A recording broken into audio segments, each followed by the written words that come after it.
Hey guys, my name's Dan, and this reaction comes from Dead Meat.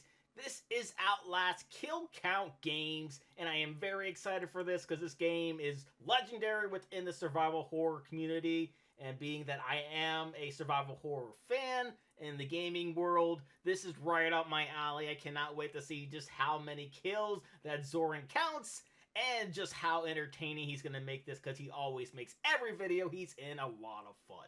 But before we get into it, though, please check all those links I have for you down in the description below. More specifically, Dead Meat's link if you haven't already. It's a great way to support all of Dead Meat. And a great and easy way to support me is to go right below this video and click all those buttons down there, because not only let you see future reactions that I do, but also helps my channel to grow. And without any further ado, let's go. My name is Abe. I was Employee of the Year. Now I'm Dead Meat. Oh! Pull a gun on me again and you're dead meat. I love seeing this intro because it gets to be a little bit of a sneak peek at what's to come with this series. Dead meat! You might actually beat me. You really think so? Hell no! You're dead meat. Welcome to the Kill Count, where we tally up the victims in all our favorite horror video games. I'm Zoran, happy Outlastentine's Day Gavoyich, and today we're taking a very close and grainy look at mental health facilities with Outlast, released in 2013. Outlast is a first-person survival horror game created by the Montreal-based independent studio Red Barrels, named after the infamous Red Barrels seen in hundreds of games, dating back to 1986's Speed Rumbler. But of course, to me, they'll always be those things that got me. Shell Shock! Red Barrels was founded in 2011 by Philippe Morin, David Chateauneuf, and Hugo Dallaire. They were all game developers that had grown disenchanted with the game industry and its refusal to create any new IP in 2011, which you can definitely see. There's like 4 original games here, including LA Noire, the game that had you solve crimes by slightly rotating evidence. Sick of making action-adventure games, co-founder David Chateauneuf wanted to try his hand at horror. I wanted to do an horror movie, but then since I'm better in video game, actually, I decided to do an horror games instead of an horror movie. And you know, Chateauneuf is a true fan because he owns over 500 horror movies. Hell yeah! 500, that's it.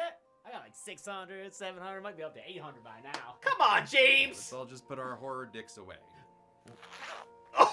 But of course, to make a game, you need money. This one needed about 1.5 million Canadian to be precise. Oh yeah, I probably spent that much on V-Bucks at this point, and it was totally worth buying a xenomorph over sending my child to college. After hitting dead ends with distributors and Canadian funding programs, the team went a full year without salaries. They even considered calling it quits, but instead they waited out another 6 months of unemployment, gathering the necessary qualifications and funds to reapply to the Canadian Media Fund. In order to put together the money they needed on their end, they used most of their savings, maxed out their credit, put their homes on the line, and asked their families if they wanted to invest in the company. Wow, that is a whole lot to ask for. Talk about an underdog story, Jesus. They finally managed to find $360,000, which was enough to ask for an extra $1 million from the CMF. The next thing they did was create a demo for PAX East, but they were worried it wouldn't be scary in the loud environment. So they built booths and bought the most expensive noise-canceling headphones they could find, which paid off as they eventually had a line wrapping around the booth. Nice! It was a huge success. A lot of screaming, a lot of bad words, and also even a guy, he jumped so much that he almost broke our booth down. Oh my! With word of mouth growing, they needed to finish this AAA garage game, as Marin called it. And while most AAA games take anywhere from 2 to 7 years to complete, Red Barrel finished Outlast in 1. That's ça doit être impressive. l'impression qu'on avait de devoir livrer ce produit-là à temps, sinon on n'avait plus d'argent. It was released to positive reviews, even making an appearance on Clueless Gamer with Conan O'Brien. You know what this looks like? Exactly like my colonoscopy footage. At first, it only sold about 116,000 copies, but thanks to Steam sales and a deal with Sony to bring the game to PlayStation Plus, they quickly had over 3 million downloads. And as of today, the series has sold over 15 million units, which includes its Children of the Corny sequel, Outlast 2, and the newly released multiplayer game, The Outlast Trials. Daddy, who are these people? Left stick around inside them and find out. Outlast puts you in the shoes of journalist Miles Upshur, who receives an anonymous tip that the Murkoff Corporation has been conducting experiments on patients at the Mount Massive Asylum in Colorado. Armed with only your camcorder's night vision mode, you must make your way through the halls of the asylum and piece together the mystery of what's going on. All while, of course, not getting killed by its kooky collection of cuckoos. Yeah, But let's be good luck honest, with that. the real main point of the game is... My goal basically is just to scare the shit out of players. And boy, did they succeed. It In works. fact, Outlast owes a lot of its success to the burgeoning streamer market, because if there's one thing people love to watch, it's streamers become screamers. Yep. Sure do.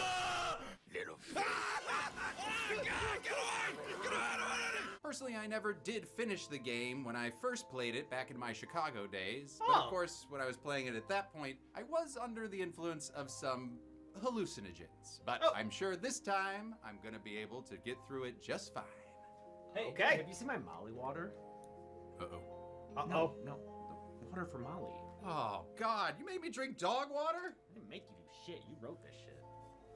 And finally, since you can't actively kill anyone in this game, there won't be a most kills, least kills breakdown this time. But I will be counting all the bodies I see as I explore this barely lit Fair. bedlam. And, oh boy, Josh help me, there are a lot of them. Now, before we get into things, I want to take a moment to, I'm about to be gassed for a sponsor bit. Oh, damn you, Ben Bell! No! Ah, you're awake.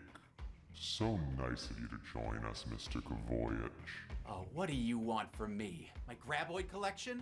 My Hot Toys collection? Oh, the my Graboid. Pictures of my son collection? Nothing so sentimental. All I want is a little data. My data? Are you kidding me? I use today's sponsor NordVPN to protect myself. Nord's threat protection feature keeps me safe from malicious sites, downloads, trackers, and intrusive ads, even when I'm not connected to a VPN. Yeah, that's why you're here. I kidnapped you, physically. Oh, wait, did you know that Nord also guards my data behind a wall of next-generation encryption? Provides a kill switch if my data ever is at risk to cut it off immediately, masks my IP, and gives me the option to turn on CyberSec to avoid malware hosting websites and ads. We are not on a computer, Mr. Voyage. I will hurt you. Oh, well then it's a good thing I stalled for my muscle. You're right. Oh! Oh, who's the muscle? Zorn, I got him. He's down. Thanks, Nice. Fiona. And you can get a huge discount on a 2-year plan plus 4 additional bonus months at nordvpn.com/deadmeat. Plus, it's risk-free with Nord's 30-day money-back guarantee. That's nordvpn.com/deadmeat or click the link in the description. So how many patients' bodies will try my patience when I count them? Let's find out and get to the kills. Could be a lot.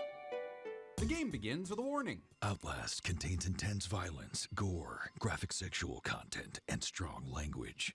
Please enjoy. Oh man, YouTube ain't gonna enjoy this. Nope. I will. We then step into the POV of journalist Miles Upshur. Oh, and actually note, since this is a first-person game, I'll be referring to myself and Miles as we to avoid confusion and make myself feel like Venom. I'm okay with that.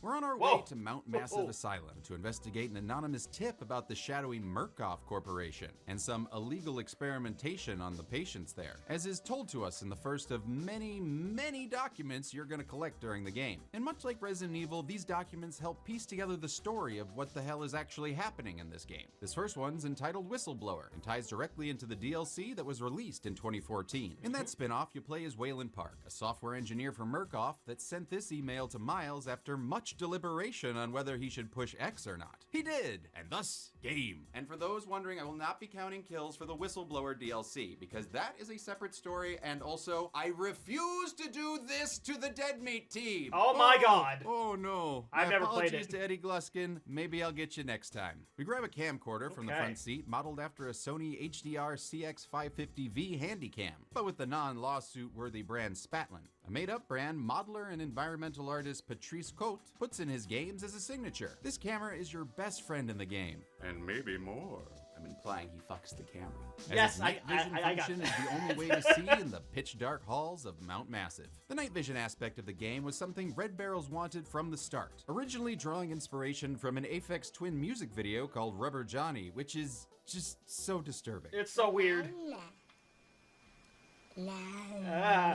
Yo no quiero. They also looked to found footage films like Wreck, Grave Encounters, and of course the Blair Witch Project. But the problem with found footage movies is justifying why the hell the person is endlessly recording. So they left it up to the player to decide when to record, rewarding them with notes for recording certain moments. Brilliant. Speak of the tutorial, here's our first note now, revealing Miles' thoughts on the situation. Mount Massive Asylum. Shut down amid scandal and government secrecy in 1971, reopened by Murkoff Psychiatric Systems in 2009 under the guise of a charitable organization. Oh, like Ronald McDonald House or the Human Fund. But Miles knows better than to trust a company whose name sounds like a World of Warcraft mumbly fish. Yep. With all the doors locked, we be crouching to find another way in. After some light platforming, we make it inside, only to have the lights go out. Better switch on the old night vision mode, see if there's any Paris Hiltons wandering about. Oh, nope. snap. Well, maybe they're in the... Yo! Damn you, TV Snow! After playing with the slow versus fast door opening... It got me too, don't worry. Mechanic. We open the door, we close the door. We open the door, we just open the door. We then find another document about a 19-year-old named William P. Hope, nicknamed Billy, who is being subjected to something called the morphogenic engine. Ooh, mysterious. More on that later. Farther down the hall, we realize we're not alone. Oh, I love these simple, creepy moments that perfectly build the tension in this game. Keep scaring me, game. I love it. And luckily, when Same. Outlast closes a door, it opens a vent. So we Willis our way into another hallway and continue to... Ah! Okay, don't worry. I won't be constantly doing jump scares during this whole video. Oh, god damn it! I make no promises for Ben. Ah! This hallway heart attack gives us our first kills of the game. My God. Let's see, there's one. Okay, I'll hold all counting until after your exposition. The not dead yet gent is named Stevenson and is one of Murkoff's personal tactical operators sent to stop the chaos at the asylum. It did not work. He says he was killed by variants, and not the Scotty Young cover art kind. That's the name given to the inmates/patients at Mount Massive, who have been deformed both physically and mentally after being subjected to the morphogenic engine. Red Barrels made a point to keep the characters human, and is adamant that they are definitely not zombies. They are a human being with a sickness, but they have a little twist that we, for sure, I don't want to spoil it. Stevenson tells us to unlock the front door from the security room. Oh, and one other thing. You have to get the fuck out of this terrible place. With that, Gord Stevenson is rocketed onto the count amongst oh god, are you kidding me? Are those heads and piles of bodies? Yup. No, I'm not counting a bunch of copy-pasted severed body part models. Uh-oh. It's gonna be so fun to count every little being that you can kill down. Okay, You said that, right? No, you're right, okay? I made my bed, and now I'm gonna make Tim lie in it. Damn you, Gavolgiak! Not my name, Tim. Anyway, Nope. since I broke Josh with the Resident Evil kill count, Gotta count snakes. Gotta count the snakes. No, Josh, Gotta no! count the snakes. I'll let Tim sort through this pile of parts. But since it's damn near impossible to know whose arm belongs to whose torso and which head goes on which body, we're just gonna do a head count. So with that rule in place, Tim was able to count 48 heads in Princess Mombi's storage locker. All that counting caused the camera battery to die, which is something that's gonna happen a lot if I have to keep getting footage of these random bodies in the dark. Luckily, there are random batteries in the dark to pick up throughout the asylum, but they're a limited number, which is a great tension mechanic that forces you to use your night vision in short bursts. It is super stressful, just like the sound of the battery dying. It's like, oh god, Outside the library, we're attacked by a large, lipless man and thrown to the ground floor, knocking us unconscious. As we come to, we see a priest. Merciful God, you have sent me an apostle. I believe it's pronounced journalist, but whatever. The priest disappears as Miles shares his thoughts. I wake up and some doughy old man with a face like an alcoholic kitty fiddler in a homemade priest outfit calls me his apostle. kitty fiddler? Oh, does that mean he plays a tiny fiddle? Oh, no, it does not. We get our asses up to find more bodies strewn about the lobby, but only one counts because the rest don't have heads. I'm sure they're sitting nicely upstairs where we already counted them. There's also a document on the desk with one word printed on the next page. Oh, come on, man. Change your margins and save a tree. Yeah, Exploring seriously. the halls, we see a man in a wheelchair. Charles? And another one chasing after some meddling kids in a hallway of doors. In the bathroom, there's a ghouly victim's hand, who doesn't count, but we can add this dead war boy. Witness me counting them! Oh! Oh! Why would you do that? I serviced the Tin Man. Across the hall, it's All pretty right. dark, so we turn on the old night vision to, fuck me. I guess we can add 6 more to the count with the dead employees on the floor and 4 heads on the shelf. Damn, only halfway to filling a duffel bag. We then find the security room, but it's locked. So secure. And during our search for the key card, we find 4 more headed bodies that include an achievement for a man falling down an elevator shaft. And, oh wait, is that Axel? Oh no. We peruse a document on Chris Walker, a former member of the military police in Afghanistan who was exposed to the Morpho machine to see his true potential, which according to him involved carving the flesh off his forehead so his third eye could be a little less blind. Oh, and he continued using a semi-charmed kind of knife to remove his nose and lips. Wait a minute, lipless variant? Oh, that's the guy that threw us through the lobby earlier. Walker acts as our Mr. X or Nemesis style antagonist, constantly stalking us and calling us names. Little pig.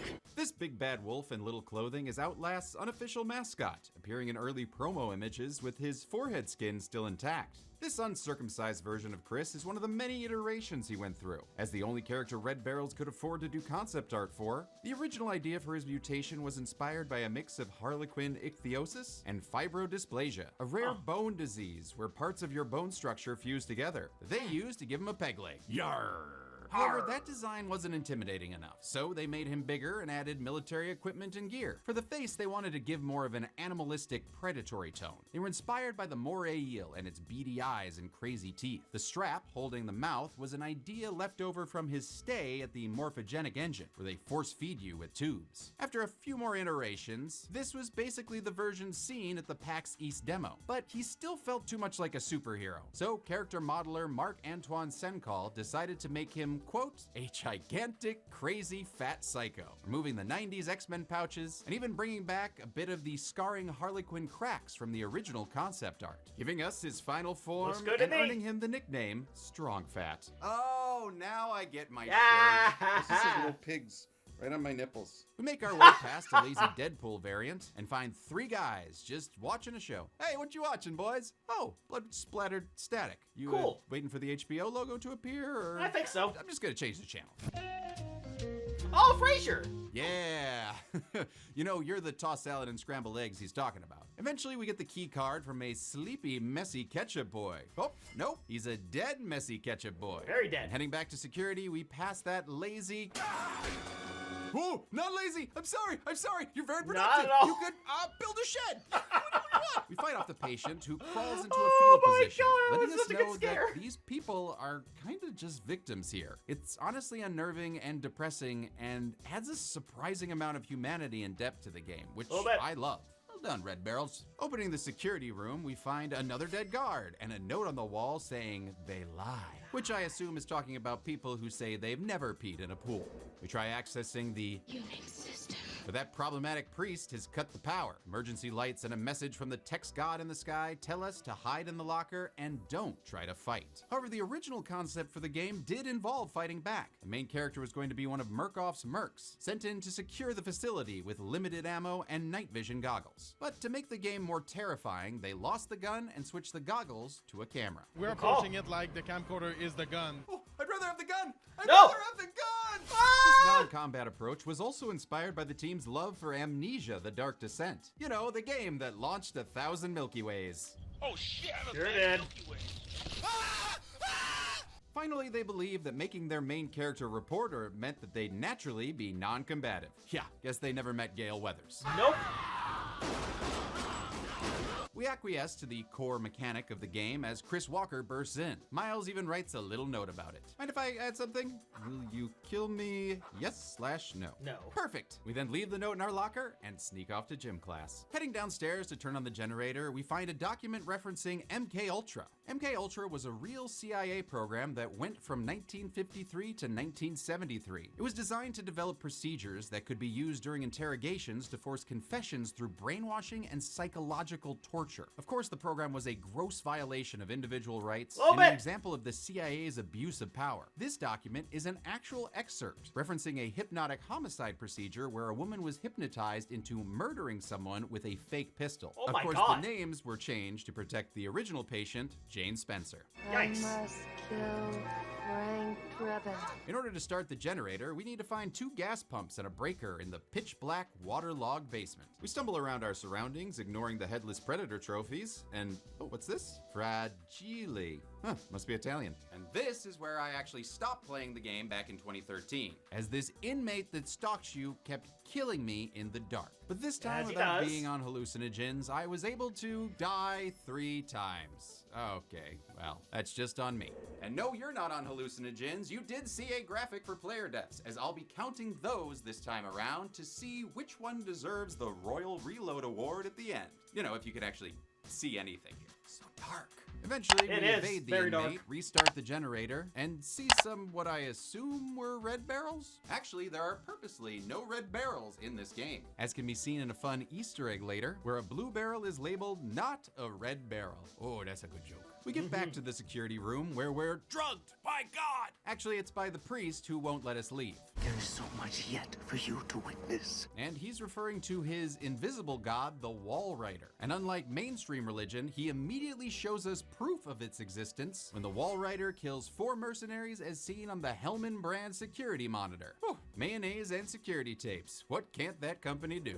Actually, the name Hellman refers to animator Jamie Hellman, whose work was previously seen on the kill count tossing coaster bodies in Final Destination 3. We wake up in a padded cell next to our camera and, camera, did we, No. last night? The camera No, remains no. silent but sticky. After recording bloody writing on the wall, Miles becomes Sherlock freaking Holmes, somehow deciphering the priest's name as Father Martin, and that a Dr. Wernicke, mentioned in a previous document, must be responsible for all the insanity. And apparently he died 10 years ago. Oh, that exposition dump tuckers little Miles out so he takes a rest under the bed. No time for rest. I'm in control of your ass, so let's bounce out of this rubber room. Controller! An inmate unlocks the door for us, thank you, and Miles tries to pay it forward to this guy, who's having a little dance party in his head. This prison block is just full of colorful that. characters, including Ugly Naked Guy from Friends. Oh look, and you have a brother. Nice Oh. spin-off. Nope. That's just ball sweat. These 2 are Oh, called the God. twins, and their design is based off photographic artist Roger Balin's 1993 photo of the South African twins Drezzy and Cassie. Not much is really known about them, except that they seem far more composed and rational than the other inmates, refraining from killing us based on Father Martin's orders. But that doesn't stop them from discussing it. I want his tongue and liver. They are yours. I love it. It's like if Frasier and Niles were cannibals. I can't not eat this man's face, Frasier! The atmosphere just gets creepier and creepier with this toothy chatterbox and the world's saddest headbanger. I can't imagine it getting any worse. And it does. It always does. You're the one diddling a dead body and I'm the sicko. Hello, pot? It's the kettle. Yes, I just saw someone fuck a dead body. Yep. Oh, no, I don't have to count it because there was no head. What do you mean that makes him a selfish lover? Farther down the hall, we meet another friendly fellow. Hey, you. Oh, I. Hello? Damn, that's one funny inmate. Don't you think so? No, you're dead. Hey, just like your buddy over here. A note on the wall says God always provides a way, which kind of looks like God annoys to me, but apparently that way involves following the blood, which of course leads to another dead guard. I'm starting to think this army of clones was made on Camino.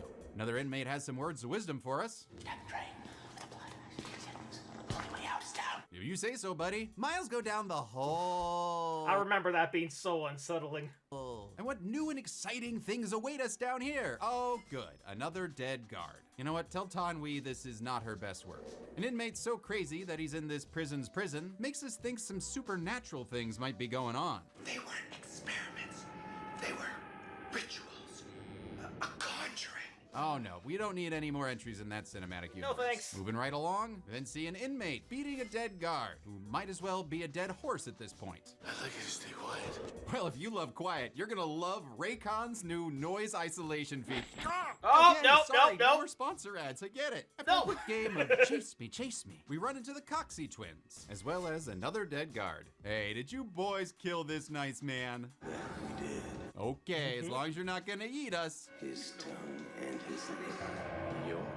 Okay, time to go. Chris Walker briefly appears to rip a guy's head off using the same bone crunch sound I use in everything. And tearing off people's heads seems to be his thing, as revealed in the tie-in comic Outlast, the Murkoff account, in which it's revealed he is responsible for the Hatbox murders, a grisly series of murders that occurred in the late 2000s where Murkoff employees' heads were found in boxes. I didn't even know that thing existed. I guess we can close this cold case from the 60s. It also means he's the one arranging all these heads on the shelves. You should have kept them in the box. They'd be worth more. Another dead guard holds the key forward, and yet another one does nothing but annoy me. The identical penis twins return and kill us a couple times, which basically just amounts to some trumpet noises in the dark. But we're able to fool them by climbing out a window. My God, he vanished. Who are you, Jill Valentine? He's gone. An insecurity room yields a guard who died drinking his coffee brand coffee. Oh, I feel Christopher Titus would like that brand. And outside is another person whose elevator went down with his head. So I'll count it. We then pick up a death certificate for Rudolf G. Wernicke, a German scientist mentioned before, stating that he passed away in 2009? Wait, that's only 4 years ago, not 10. I guess blood writing on a padded room wall isn't a reputable source, Miles. I'm starting to think you're not a great journalist. Another dead guard looks like he ran into a wall too fast. And we activate an airlock, which activates a Chris Walker, who smashes through the window. During our escape, an explosion knocks us through a wall and onto a lower floor. Oh, man. That was a surprisingly cushy landing. Wonder what broke our... Oh, God, no!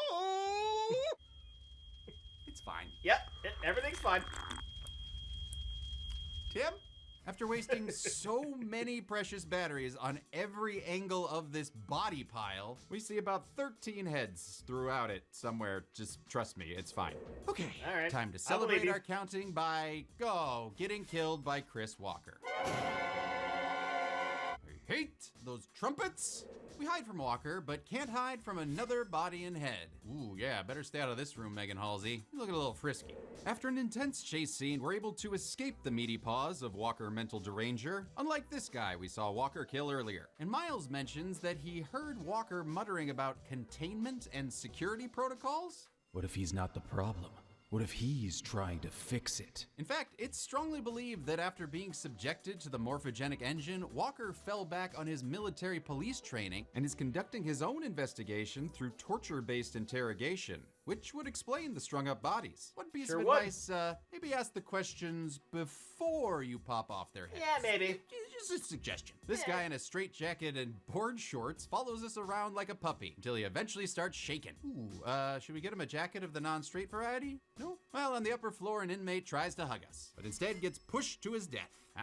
No touchy. We then climb to the upper level. Oh, sorry to bother you, sir. Where miles go down the hole. In order to make another note about Project Walrider, the name of the experiment run by Dr. Wernicke. Except the patients think the Walrider is actually a spirit or a demon? Ooh, creepy. Just like this music that plays while you're crawling under the floor.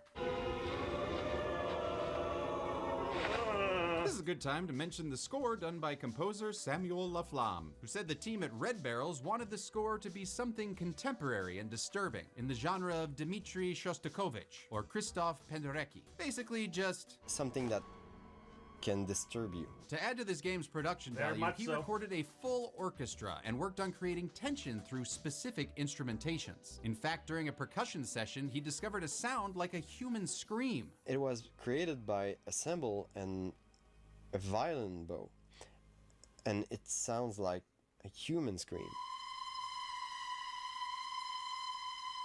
And that became the starting point that influenced the rest of the music he used to terrify us. That's impressive. I play with the player's mind. We enter the sewers and find a body that looks like it got stuck after having too much honey. Oh, help and bother, I'm dead. Oh, We continue no. trudging through the sewer, but we still long to be Part of that world that isn't full of shit. We then find a note from Father Martin telling us the gift of the wall writer is a gospel of sand. Just as long as you don't try to pass it off as the gospel of snow. The way forward is flooded, so we need to flush the prison and the female drain, which sounds dirty. And good, Walker's back with his weird jangly sound. That better not be a key ring. I still have PTS key from Resident Evil. Oh, actually, it's from the chains added to his character model's legs and arms. Ooh, how Kratos of you. But funny enough, that was only done because a sound designer at Game On Studios, who did the amazing sound design for this game, had already added the sound to make Walker more trackable and kinda ghosty feeling. Walking around Walker, we find another body in the sewer, and we take his battery. Yoink!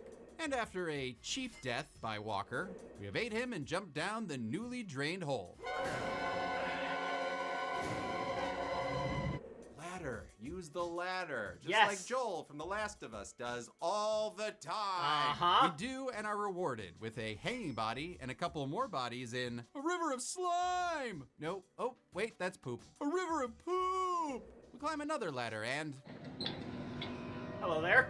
Okay, maybe we'll just go back and see what Raph and Mikey are up to. What a thrill. Must press on, especially before they release the nightly Manhattan toxic waste flood. Further sewer exploration yields another dead guard with a Moron radio. Oh, I'm sorry, Morin, named after co-founder Philippe Morin. And you can honestly see his name on all kinds of tech in this game. What, That's nothing for Dallaire or Shatanov? Boo earns. Continuing on, we meet a meta Riddler. Well, what kind of experiments does a dead doctor perform on living patients? Oh, yes, I know this one. I saw it on a Laffy Taffy once. Deceased erectomies, diopsies, dead boob jobs. We then come to a fork in the road and have to decide between the female ward and the male ward. Personally, I prefer the Fred ward. All right, buddy. But we decide to add some females to this count. Damn, looks like it's gonna be a very blue pie. We take a jog to the male ward when someone drops a body on us. Rude. Oopsie. And we see some more bodies and heads for a total of 3. We pass another grabby music boy before finding another body who left us a note. We were sacrificed to conjure a demon. Please, let there be no dreams. The only help. Why did he bother to type the ellipse? We make it to a large chamber where Walker is waiting and oh shit, he saw us! And the Gray Man Walkers killed us a couple more times. Great. This Walker sure got a nose for killing. Wait. Eventually we make it out of the sewer to safety, but will someone please tell the music that? Over at the male ward, we get a welcome party. Oh, hey man, you gotta quit that. You know, in fact, I'm gonna tell you to... My God, vanished. Exploring the male ward, also sounds dirty, we find another headbanger. We find some stairs, but I personally love to explore in games, and I really wish I hadn't this time, since there's a room full of bodies. So many. I'm here and ready to count. Oh, Tim, we might not need you, because actually, a Miles note tells us there's hundreds of bodies crammed into a room. And since we can't see all of them from this limited angle, we'll just trust our protagonist and add 200 bodies to the count. It's no Parch Town, but it'll do.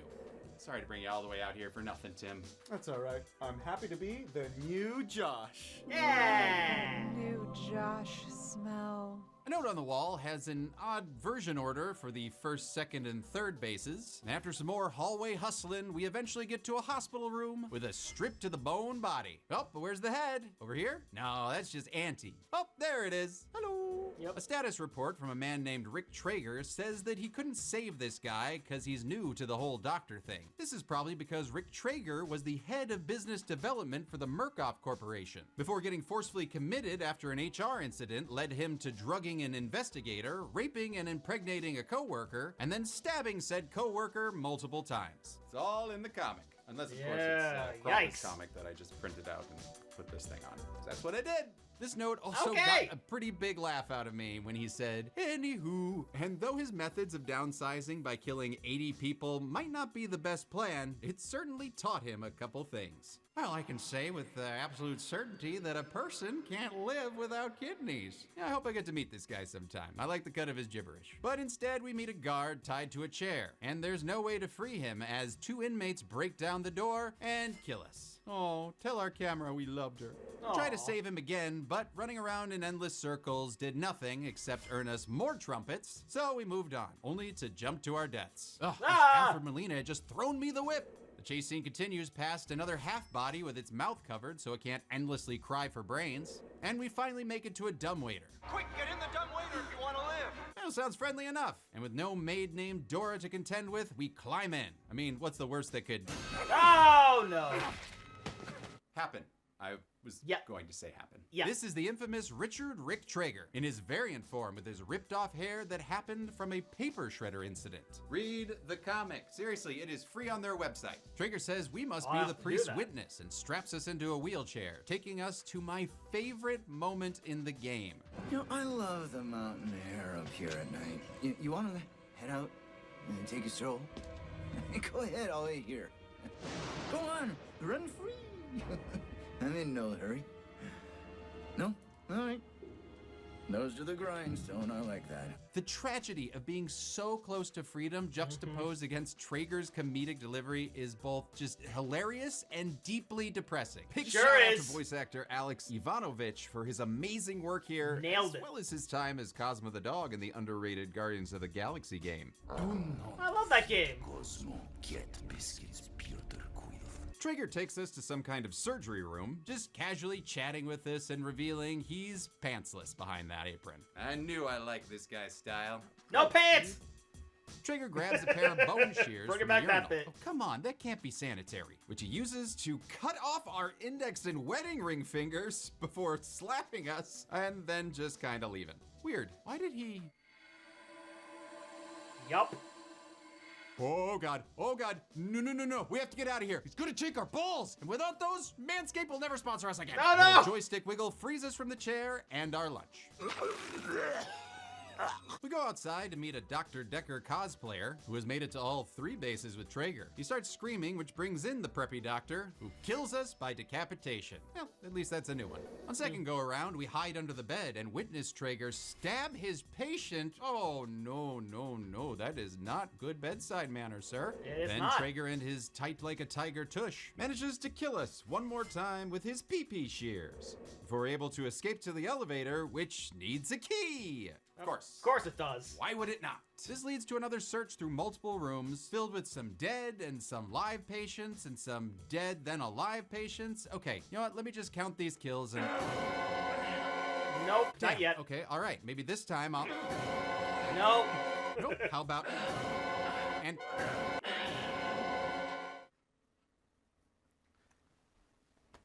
It's 5, buddy.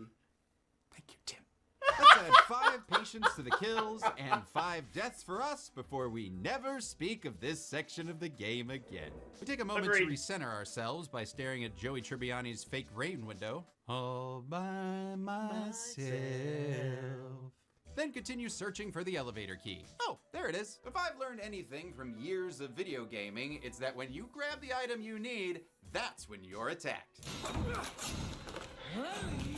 Vindicated.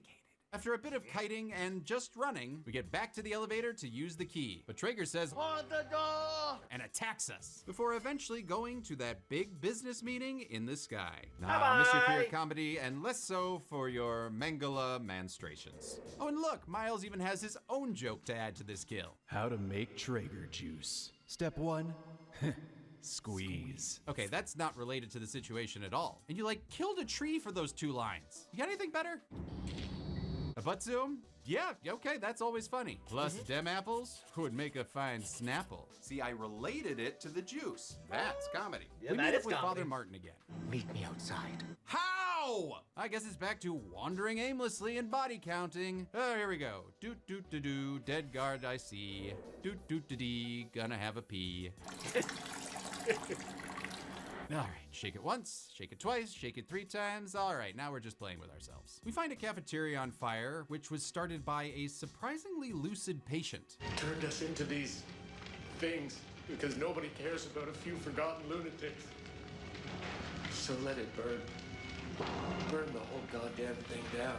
Goddamn. Kudos to the team for creating real characters that are not just mindless thugs. In fact, things probably feel so real because Outlast was built on data accrued from asylum-related media, psychologists, specialists, and people directly familiar with what goes on in such locations. Writer J.T. Petty said they based as much in history and science as they could, then amplified everything to ecstatic levels of horror. Petty even worked with THWAC, a group of researchers and scientists that consulted on mental disorders, medical practices, and science technologies, giving them real-world data on mental illness and how humans experience terror to create an authentic survival horror experience in Outlast. The text god in the sky tasks us with turning on the sprinkler system. So we head out and see, I say like 10 bodies ablaze? Oh yeah, verified when we successfully turn off the sprinklers. Spoilers. The night vision wandering continues past a dead guard in a chair her. and another at a table. I once caught a death this big. We eventually find the sprinkler system and are ready to, fuck you, text No god in water! the sky. Well, as we look for more valves, we end up losing more than half our life, thanks to a returning Chris Walker. As the search continues, Walker calls us more names. You were here, weren't you, little pig? And it turns out his fascination with pigs goes back to a childhood pig toy he had. And he always makes sure to put his little piggies back on the shelf like a good boy. Or, sometimes he strings them up, like these guys, and puts others in a circle holding their heads. That's an option. A little down the way is a communal bathtub room, which contains 2 more dead bodies. One all alone, and this one getting some creepier than creep tubby time. Somebody's very dirty. Another Valve shutoff adventure is ended prematurely by a fast and furious tall walker, who, decapitates us twice? Guess that makes us a dead cat with 2 heads. On our final attempt, we turn off one valve, ow, and the other, ow, and activate the system. Okay, we feel nothing anymore. Well, that's troubling. Whatever, let's get the hell out of here. And on the way out, we see another kill to kill.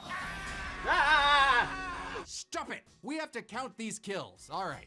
Move again! Okay, moving Yay! on. But before we go, let's just take a moment to calm our jangled nerves with a little coffee brand coffee. Oh, something smells good. Oh, what you drinking? Coffee. Yes, I can see that, but what kind? Coffee. Coffee! What brand? Coffee. Coffee! I want a divorce. Oh, God! Coffee brand coffee. It's coffee. It is coffee. Papers. After seeing some finger food, Miles makes a note. I've said it before, but fuck this place! I've still got those fingers left. Honestly, I'm just impressed you're able to write so legibly without those fingers. Like, how are you holding a pen? But then take a moment to recharge ourselves in the bean closet. I'm sorry, wait, are you telling me that there's one single bean in this can? What the hell does it say on there? Taste Possipure? Seriously, if anyone knows, please tell me what it says. I have already driven researcher Bella to madness. Am I single-handedly taking out the dead meat team with these video games? Oh, no! No, we still got Michael. Hey! You can stop waving now. It's now time to leave through the exit Traeger teased us with earlier. But as a parting gift, we grab a memo with an interesting numbering system and info on a sleep-inducing machine. Oh, you mean like the one Doc used on Jennifer because the writers didn't know what to do with her? Actually, they're referring to the morphogenic engine, designed by Dr. Wernicke to put patients on the brink of madness into a lucid dream state. To what ends? We'll find out later. On the way out, we see 2 more dead guards. But no time for jokes. We've got a date with a priest. Wait. No. The courtyard, which is a super creepy section of the game, as our night vision camera can't see long distances and we're forced to rely on lightning to see. Of course, there still is plenty of panicked Blair Witch style running. Oh, yeah. Wandering around, we see, oh man, is that a dead body? Nope, he twitch, he fine. Another note from Father Martin says we're his Paul? Okay, which Paul? Paul Marion, the Murkoff mitigation officer who was partnered with a lady who liked to make amateur porn and spent his time tracking down Simon Peacock, another whistleblower who looks like the Spider-Man villain Swarm? Read the comic, I get it. Shed and an Evil Dead 2 Easter egg. Truly, We open the shed where us foolish mortals are greeted by a ghost host. It's the Wall Rider, as confirmed in this waste of a paper note. Tree killer! After some parkour that's par for the course at this point, we find a dead guard on a bench who probably succumbed to a poison box of chocolates. After hopping some more fences, we check on our buddy from earlier. You okay, dude?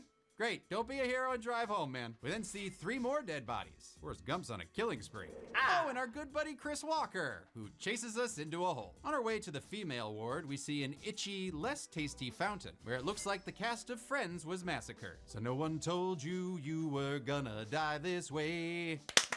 We enter the female ward, which is surprisingly absent of females. And with good reason, according to a note from the Whistleblower DLC called Miscarried Prophets. Oh, what a fucked up name. It says that the morphogenic engine was causing female employees to experience psychosomatic pregnancies, and thus they were all moved out of the facility to avoid a lawsuit. But digging a little deeper, I discovered the real reason was... Did have the budget to create more variety of characters. Oh. It makes sense. Suddenly, a wild Father Martin appears. This way! Revelation is at hand! But we're sick of trying to keep up with you, and we don't know if we can do it. Oh no, there's a body in the corner, and another in the spotlight, after losing our religious guy. Miles then makes a note about the sound of the machine that he hears. I get it. And I see Clever. static, something oily and dark, descending behind my eyelids. I know that feeling. Venom again? Oh, wandering Bixby. through the laundry room, we find a mirror. Oh God, we have no reflection. Oh, are we a vampire? No. We're just a journalist without ray tracing. Silly. We find another dead guard by a battery. Yoink! Oh, hope that wasn't for his kid's toy. Ooh, that would be sad. Well, anywho, downstairs we find a note on Project Paperclip referencing Nazi war crimes. I knew that Clippy was evil. No. In actuality, Project Paperclip was a secret government program that brought German scientists to the US after World War II in order to use them to gain advantage over the Soviet Union during the Cold War. In the corner of the basement, we see... Oh, is that Mike avoiding the Blair Witch? Hey, it's okay, buddy. This is Outlast, not the Blair Witch. You're... Oh, you suck, Mike. Avoiding the basement, we head upstairs only for Father Martin, to leave us again. The text god tasks us with finding 3 fuses to steal a key from this pile of laundry. Oh, a kill graphic. Guess it's a pile of person. The fuse fetch quest is honestly pretty boring, so let's just get to the kills. No, don't start this over. We're too far in. I'm talking about these specific kills. Okay. Let's see, we've got 1 willyless wheelchair, a sacrifice to old Twitchy here, a crucifixion that looks great to Kelsey from 5SF. Perfect. And finally, another sacrifice with a note to invite the Wall Rider. Aw, Mom, do I have to? He's so weird, and he'll totally ruin my birthday party. After a couple of Final Girl circuits and another trumpet tumble, we plug in the fuses and unlock the chute to claim our key. Nope. Oh, God damn it. Going downstairs, there's a body in the elevator that, according to Miles, was surrounded by food. Maybe he should have eaten the food. I don't know, I'm no doctor. But he is. Oh, I love you, you little cutaway shot. A note under the stairs reveals that the Wall Rider is a demonic German demon, also known as an Alp, Mara, or Schrott. And this demon's got some pretty particular tastes. It has been known to drink milk from the breasts of sleeping women, and blood from the nipples of sleeping men. Talk about getting peckish. Oh, God. Grab a key, and like I said before, this triggers an attack, which we're easily able to evade and head upstairs to another sign to follow the blood. And wouldn't you know, the blood leads to 2 more corridor cadavers. And more writing on the wall that Miles recognizes as Father Martin's handwriting. How? Someone closes a door, and that someone turns out to be someone's. Yay, the twins are back! Or as editor Lydia calls them, the Outlast PP twins. We shut the door, which should keep them away. Unless, they've somehow learned to phase through doors. Oh, shit! Well, what if we close one side of this double door? Oh, nope, you're polite enough to reopen it and close it again. Oh, so you're good at closing, but not at clothing. One of them manages to kill us with a swing of their dick, machete. After a quick game of hide from the sausage and some platform jumping, we're finally safe. Oh, Did I say no, safe? you're not. 'Cause I meant screwed as our camera goes bye-bye. Having lost our one true love and the whole gimmick of this game, we set off to find Spatlina. And it's definitely not as easy to roam these halls without the night vision. But maybe our eyes will adjust to the... Nope. Ew, he touched our face. We finally find the camera, but the text god in the sky refuses to let us press X to pick it up. Okay, seriously, is this glitched or something? Come on, come on, come on, come. Oh, there's a hole over here. Ha! Hey! Oh, we missed you, our little cuddle corner. Oh no, you're cracked. Oh, Mordo! Retrieving this important plot item has triggered an attack. We'll save you, our mini Diviva. We escape our pursuer with some more jumping and running before running into Chris Walker and dying. Like we do. Yup. On next attempt, we do a game of Dorsey-Do and escape into a vent. Our exit is blocked by a dead guy that kind of looks like O.J. Simpson. So we nudge Nordberg out the way and find a document from 1938, languishing praise over the morphogenic engine's ability to breach the spirit realm. The document extends an invitation to real-life Nazi collaborator Dietrich Eckart, asking him to witness the experiments himself. Which is odd considering Eckart died 15 years before the date of this memo. Guess whoever wrote it wasn't thinking about Eckart's future. Another document about our boy Billy Hope says he's been talking to the dead Dr. Vernick in the White Place. And furthermore, he knows how to kill the Wall Rider using vampiric butterflies vomited from a demon called Horigi. I don't know if we can show a Horigi on YouTube. I don't think so. Luckily, it can take other forms. Yeah, it can also take the form of emaciated upright pigs or sick dogs. So, you know, Billy's got that going for him. I mean, I really appreciate the comedy that writer J.T. Petty infuses amidst all the horror. A tradition that continued in the Outlast trials with one of my new favorite characters, Mother Gooseberry, and her hand puppet, Dr. Futterman. On the size of this thing up my tuchus, I don't think we're alone. He's a puppet that enjoys the simple things. Drills in his mouth and a hand up his ass. We climb into another vent. Finally, some acknowledgement that we're missing fingers. And another friendly inmate tells us that in order to unlock the gate, we'll need to get the key in the theater after watching a movie. Oh boy, I hope it's freaked. Oh, I'm gonna kill count that sucker when James isn't looking. I'm always looking. Oh God! Piano music lures us away from another dead guard into a room with a pool table where it looks like Bert finally took Eddie's advice to lay down and die. The piano music's coming from this sanitarium Sam, who immediately stops playing, stares, and takes an unmotivated butt in the moonbeam walk. Okay, sure. We make it to the theater and start bootlegging the movie like it's Death Blow, listening to audio from a 1980s interview with the late Dr. Wernicke. Wernicke was brought to the US through Project Paperclip, mentioned earlier. Apparently, he couldn't replicate his success with the morphogenic engine in America and explains that it works so well in Germany because they had the proximity to death, to overwhelming madness. Only a test subject who had witnessed enough horror was capable of activating the engine. This is most likely why the Murkoff Corporation set up shop in an asylum and had so much success. Well, that is until the Wall Riders started killing everyone and making me and Tim count them all. The audio is accompanied by a movie that Miles says gets in my head like a song you can't stop humming.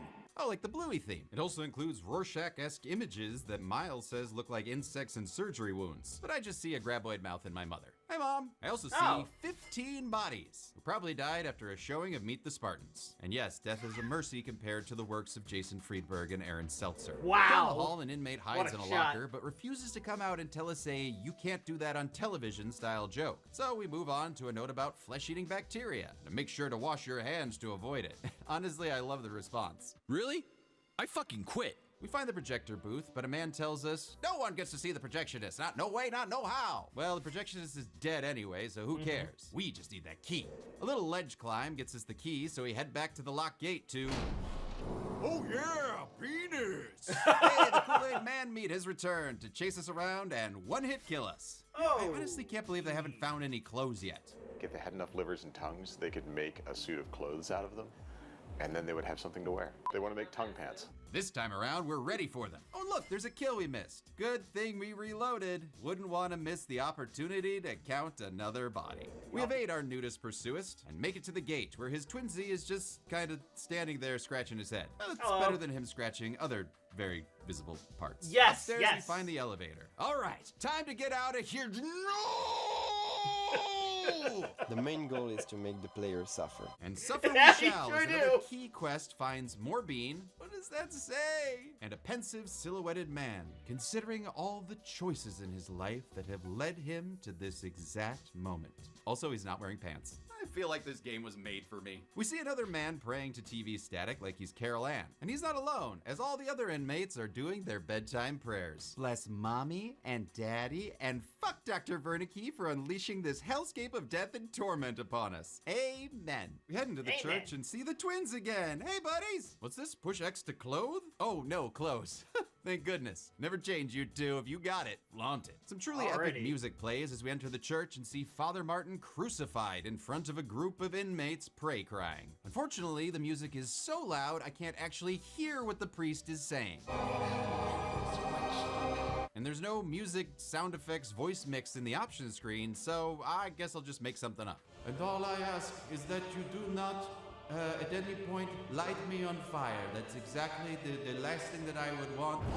Oh, listen! And with that, Father Martin T-poses his way to the great beyond. Bye-bye, Father. We grab the elevator key. Don't none of you attack me now, okay? Good. Stay naked, you two. Stay. One vente later, our grande Chris Achino returns, proving this walker ain't no patsy. He's a Hellcat, killing us from behind. But somehow blood sprays on the front of our camera? Sure. Next time around, we do the old Dora Maru trick to escape and get back to the elevator. Haha, yes! Fuck you, Murkoff! We're getting out of here. Exit, here we go. Oh, no. No, no, no, no, no! The elevator's taking us farther down! Oh, man, I see why Mount Massive got its name. This place doesn't end. Which makes sense, since this facility was built into Mount Massive Mountain, the second highest peak in Colorado. Red Barrels chose the location of Mount Massive while looking at a map for a remote location, and that name just jumped out at them. But the hospital itself was based on the Buffalo State Asylum in New York, now referred to as the Richardson Olmsted Complex, which was originally opened in the 1800s and closed in 1974, leaving it super abandoned and creepy until it was made into a hotel and conference center in 2014. And the inspiration for Outlast is something that hotel wears proudly on its eaves. The text god tells us to find another way out, and we do, when we enter a salt corridor and the game crashes. Oh, guess we're done here. All right, bye. Gotcha. We enter the underground facility in the heart of Project Walrider, whose logo looks like a Celtic spring break lower back tattoo. The main lobby is filled with lots of body parts of the mercs we saw killed on the camera earlier. Well, at least there aren't any new. Damn it, there's a dead guard in a chair. Okay, how have you not fallen out yet, sir? Well, at least this death prompts a funny Miles note. Fuck, fuck, fuck, fuck! I gotta say, this game gets just as many laughs as it gets screams from me. It sure does. Screams that wake my child and then make my wife give me that look.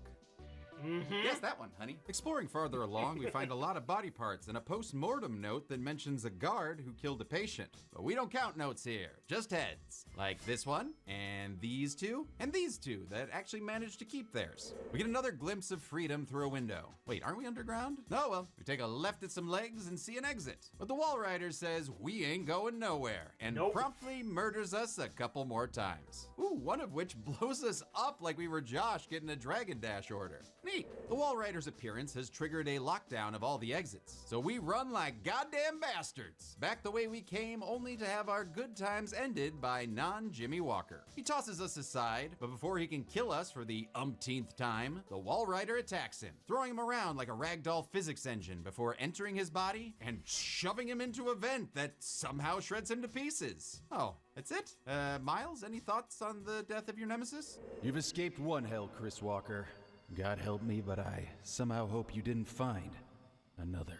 Around the corner, we take our time recording 2 more bodies. Come on, you two, do something funny for the camera. Come on, we want to get on AFV. Ah, forget it. And we're so preoccupied, we almost miss the man talking to us, who is the very much alive Dr. Wernicke. He says that Billy Hope is the host for the Wall Rider, and the Wall Rider isn't a demon at all. It's actually a swarm of nanobots, small nanoscopic machines which collectively possess great strength and power that it used to keep Dr. Wernicke alive all these years. Wernicke says he's seen the error of his ways and gives us one final task. Murder Billy. Turn off his life support. His anesthesia. You have to undo what I've done. Hey, sir, we only take our orders from the text god in the sky. Yes, sir. There Reporting it for is. duty, sir. Before we leave, Wernicke reminisces about his good old Nazi days while staring at his portrait of the Torture of Prometheus by Theodor Rambutz. Prometheus was the Greek god known for stealing fire from the other gods to give to civilization so they could advance. Wait, I thought Maui stole fire from down below.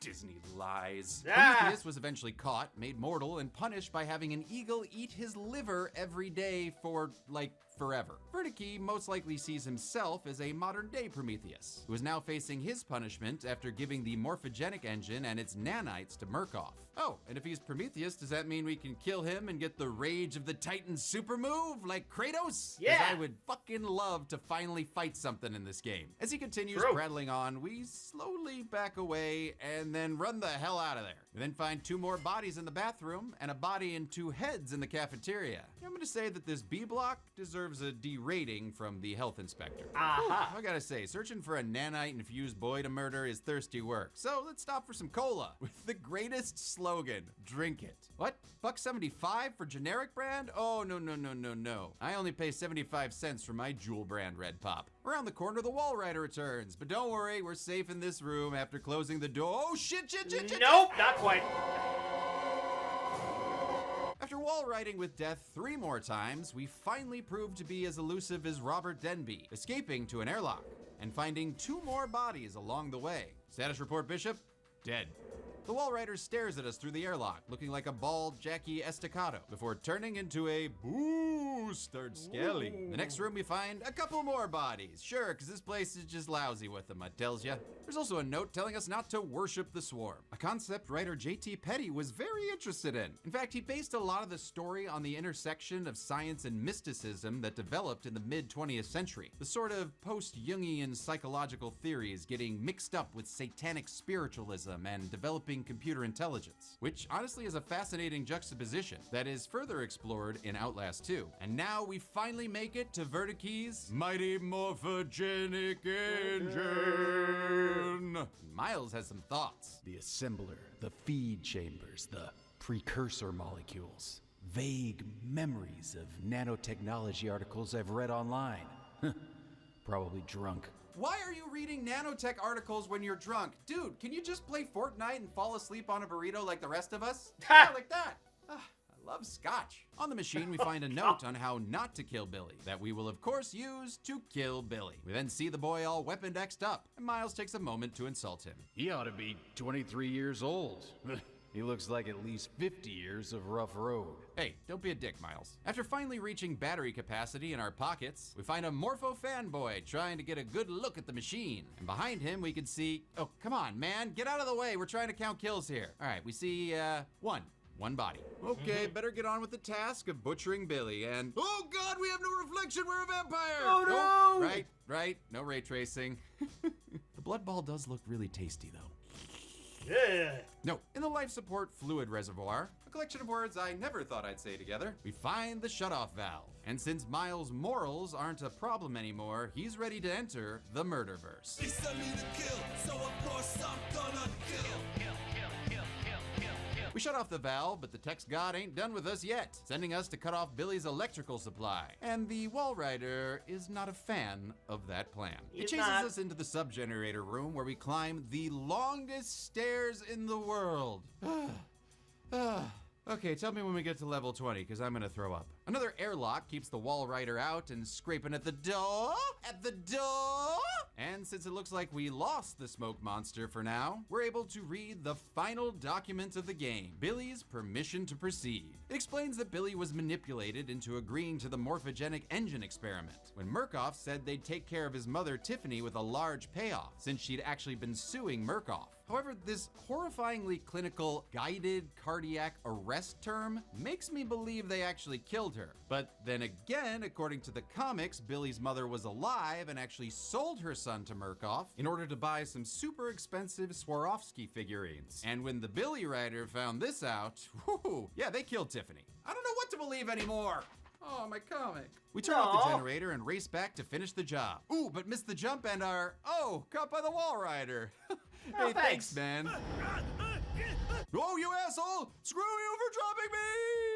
Well, on the plus side, it saved us having to climb down those endless stairs. We run back to the morphogenic engine and slam our hand onto the kill switch. Also, thank Wall Rider, it didn't need us to have all our fingers. As Billy dies, the Wall Rider tosses us around like Tina Gray in a bedroom, until finally disappearing, presumably destroyed by Billy's death. We then make a Wile E. Coyote mistake to look down and fall, breaking our leg. We get up and see the boy in the plastic bubble is dead, thus severing the connection with the Wall Rider slash swarm slash star of Michael Crichton's Prey.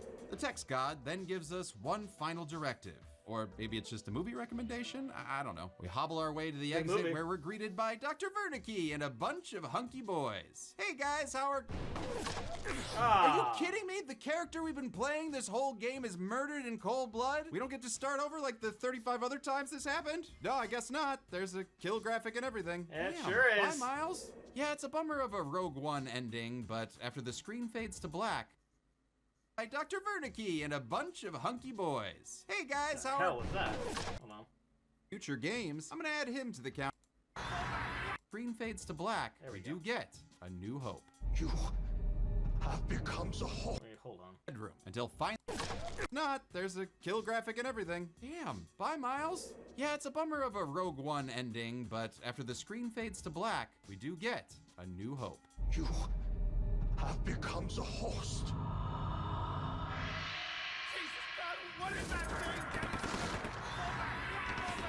And all that gunfire and screams lead me to believe the Miles Rider killed those mercs, and since we don't see Dr. Wernicke in any future games, I'm gonna add him to the count as well. Any objections to me killing a Nazi? No? Okay. No, never. From the very beginning of production, Red Barrels wanted to end the game with an ambiguous dark punch, like a lot of horror movies. I'm looking directly at you, The Mist, but even after numerous revisions, the ending didn't really land with most players when the game was released. So they decided to rectify this in the Whistleblower DLC. In that, you can see Miles has actually become the new host for the Wall Rider, and Wayland Park, aka the Whistleblower, has become the new driver of Miles's car. Hey, I left my wallet in there, dude! Up yours, up sure. How many dead copy and pasted character models outlasted their welcome at Mount Massive Asylum? Let's find out and get to the... Oh! Crap, what now? Not the camera. Little Bixby. Little Bixby. Oh no! For your employee evaluation. Yikes. Yeah, Bixby. Oh no! Yeah, little Gamma. Oh no! He's gonna fire me because the Critters 4 kill count's got like no views? Oh, shit. Okay. I think the Critters is clear. There it is! Hey man, I just want to let you know you're doing a really good job. We're happy to have you on the team. Oh, thanks. That's nice. Am I? No. All right. I think you're doing great. Yeah, Thanks, you're doing a good job. During our time at Mount Massive, we counted 403 kills, all of them male, giving us the return of the Blueberry Pie, which first appeared in the kill count for John Carpenter's The Thing, and most recently in Creep, which was technically the first single-serving pie, but we all know I did it first in Dude Bro. As for player deaths, we heard the trumpets of torment 35 times, and with a playthrough time of 9 hours and 49 minutes, that definitely included a lot of pausing to count and cry. Sure. Well, that gave us a player death on average every 16.83 minutes, and a kill on average every 1.46 minutes. I'll give the Golden Chainsaw for best kill to Chris Walker, since it was actually a kill and not just a pile of bodies. True. Plus, it felt good to see him blown up or shredded or, you know, whatever happened to him. Because I really don't want to keep looking at his lipless face. Dull Machete for lamest kill goes to all the bodies lying around this place. They were annoying to count and wasted so many of my camera batteries. Oh yeah. Now, I gotta drive all the way to Best Buy to recycle these damn things properly. Boo! Royal Reload for best character death goes to Chris Walker for ripping off our head. After so many lame deaths of just falling over in the dark or kinda being tossed aside, Chris surprised us by nonchalantly tearing off our legs. And I guess technically that's another way to be pantsless. And that's it. Outlast came out in 2013 and spawned 2 sequels. Next month, we'll be washing the taste of all these bodies out of our mouth with mouth washing. But until then, we're a man who has to get used to single-person pronouns again, and this has been the Kill Count. On the next Kill Count. Right. Noah is a busy 20-something looking for love in the big city. Good luck finding a guy, you stuck-up bitch. Damn. Steve's a single ladies man shopping for a new girlfriend. Hey, Bucky. I just come to the fruit section at talk to random, very good-looking people that stand near it. They're navigating the ups and downs of modern dating. Let's cheers to that.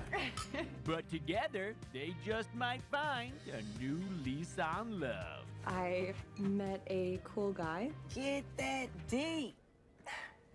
From the studio that brought you Ruby Sparks and 500 Days of Summer comes another film about two people falling in love.